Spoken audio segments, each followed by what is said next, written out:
Olá, querido! Eu sou o pastor Luciano Teixeira e hoje nós vamos falar de mais um tema do quadro Célula na Prática. Tá preparado aí? Então, vamos começar?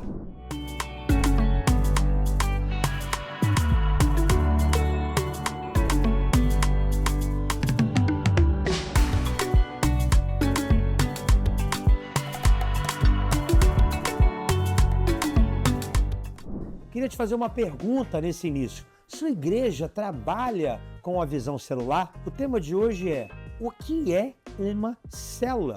Isso mesmo, o que é uma célula? Muitas pessoas ainda têm dúvidas do que realmente é uma célula. Muitos pastores e muitos líderes ainda têm preconceito por não conhecerem tão bem a respeito desse assunto e acabam falando coisas que não estão bem informados do que falam. A célula, também chamada de pequeno grupo, grupo de crescimento, enfim, são tantos nomes, são tantas nomenclaturas, mas nada mais é do que a igreja no lar. A prática de reuniões nos lares, grupos pequenos, vem de muitos e muitos anos atrás. Nós temos referências bíblicas sobre esse assunto no Antigo Testamento e no Novo Testamento. Por ser uma estratégia bíblica, mesmo que seja muito antiga, será sempre atual e relevante para a Igreja do Senhor Jesus em qualquer lugar do mundo. E a primeira menção do princípio dos grupos pequenos é encontrada lá no livro de Êxodo capítulo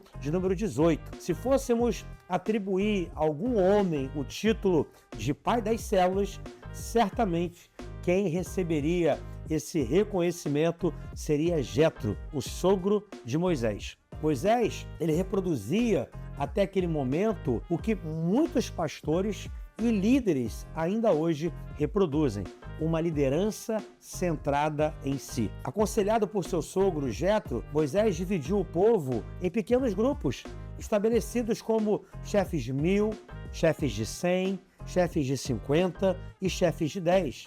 Líderes para que julgassem o povo em todo o tempo, para que liderassem o povo em todo o tempo. No Novo Testamento, nós vemos o princípio sendo praticado por Jesus em dois momentos. O primeiro é quando ele separou os 12 homens para estar em comunhão com ele e para treiná-los para o ministério e realizar também o discipulado. Essa referência está lá em Marcos capítulo 3, se eu não me engano, no versículo 14 e no versículo 15. Ainda no Evangelho de Marcos, quando Jesus multiplicou os pães para aquela multidão, ele organizou toda aquela multidão em grupos. E o que isso nos ensina? Isso nos ensina que é mais fácil pastorear e alimentar as pessoas quando estão em um grupo menor, em uma célula menor. A igreja primitiva, ela também adotou um modelo celular. Quando você olha para a história da igreja, durante os 3 primeiros séculos, a igreja não teve templos. E foi nesse período que a igreja mais cresceu. Só em Jerusalém havia um templo. Nas outras cidades, haviam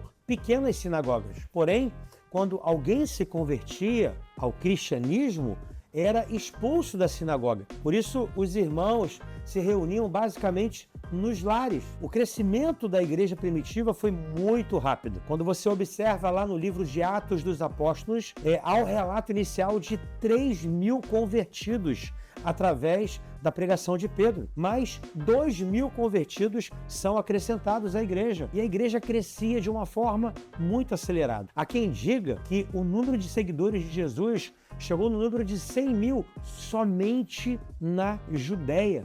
Então, o número de cristãos crescia de uma forma acelerada e muito assustadora. O ministério baseado em cultos nas casas era tão comum na igreja primitiva que, ao longo do livro de Atos, a maior parte das menções e reuniões, celebrações e momentos de comunhão são referenciadas com ajuntamentos da igreja em um lar, em uma casa. Inclusive, é importante refletirmos acerca da grande diferença que há entre uma igreja em célula e uma igreja com células. Existe uma diferença entre uma igreja em célula e uma igreja com células. E eu quero compartilhar com vocês a diferença de uma para outra. O maior contraste está no fato que a igreja com células apenas trata os pequenos grupos como se fossem mais um ministério da igreja, mais um departamento da igreja. A igreja em células, por outro lado, é integralmente alinhada em favor, em prol das células.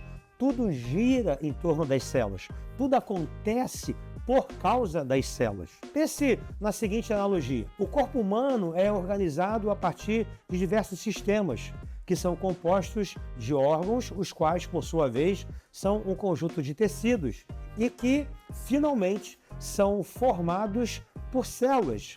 Quando a gente faz essa avaliação, fica até um pouco mais fácil para nós entendermos isso. Ou seja, a célula é a base de todo o organismo. Da mesma forma, acontece dentro da igreja em célula. A célula é a base da comunidade cristã. Mas então, pastor, o que é uma célula? O que se refere a uma célula? Antes de darmos alguns conceitos sobre célula, eu queria primeiramente com você aqui partir da negação, ou seja, o que não é uma célula. Depois a gente enfatiza o que ela realmente vem a ser. Vamos lá? Célula não é um ajuntamento com a finalidade única de realizar estudos bíblicos. Isso não é uma célula. Célula não é uma reunião de oração, onde as pessoas se reúnem somente para orar. Célula não é uma cópia, um Ctrl-C, Ctrl-V do culto de celebração, nem culto ao ar livre, nem um ponto de pregação, onde alguns pregam, oram pelos enfermos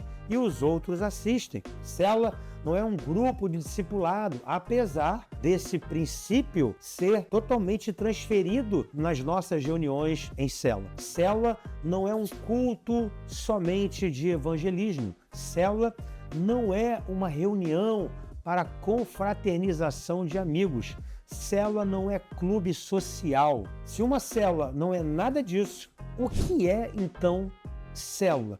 O que para nós significa uma célula? Eu vou passar para vocês aqui agora rapidamente o que para nós é uma célula. Célula ou células, elas são grupos homogêneos e heterogêneos, onde os membros se relacionam uns com os outros em amor, como uma família, e que se reúnem nos lares uma vez por semana, com horário e local definidos e fixos, visando vários objetivos bem estabelecidos e com o alvo de multiplicar-se, formando uma nova célula com um corpo vivo. Isso é um grande propósito para uma célula.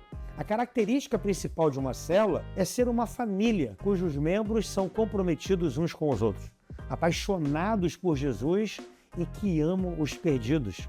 Essa é a centralidade de uma célula bem-sucedida, é ter esse relacionamento com as pessoas como estilo de vida. Célula é uma pequena estrutura formada por um grupo limitado de pessoas com o objetivo de promover evangelismo, com o objetivo de promover discipulado, pastoreio, comunhão, oração e ensino da palavra de Deus. É um conjunto de todas essas coisas. São grupos que trabalham no contexto da igreja, definindo sua identidade e tornando-a viva e muito ativa no corpo de Cristo. Cada célula tem de 5 a 15 pessoas que se reúnem regularmente. Para quê? Para cumprir os mandamentos das Escrituras de amar uns aos outros, estando mesmo integralmente ligados a uma igreja local, se reunindo toda a semana.